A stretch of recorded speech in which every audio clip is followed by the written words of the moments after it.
ٹھیک، تو یاد رکھیے غلط ہے. اب یہودیوں نے تو جب موسیٰ علیہ السلام کے بعد اس چیز کو اپنے حلال کر لیا، عیسائیوں نے جو ہے ربا کو حرام قرار رکھا تھا کافی زمانے تک، حتیٰ کہ انہوں نے فرانسیسی جو انقلاب تھا، فرینچ ریولوشن تک اس چیز کو حرام قرار دیا.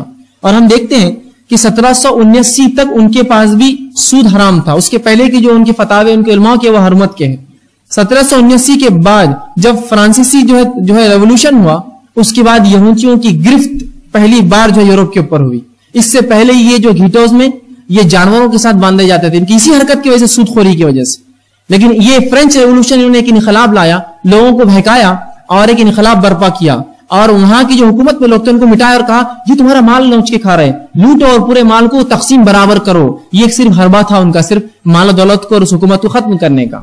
بہرحال وہاں بھی بہت زبردست انداز سے وہ کامیاب نہیں ہو سکے، اس لیے کہ انہی کے صفوں میں سے ایک شخص کھڑا ہوا جس کا نام نیپولین تھا. اس نے پورے ان کے منصوبوں کو چکنا چور کر دیا، برباد کر دیا ان کے منصوبوں کو. لیکن بہرحال کسی نہ کسی حد تک فرینچ جو انقلاب تھا اس کے بعد انہوں نے گرفت پائی یورپ کے اندر اپنی، اور پھر اس کے بعد انہوں نے عیسائیوں سے کہا ارے 5% تو حلال کر لو اپنے لیے سود.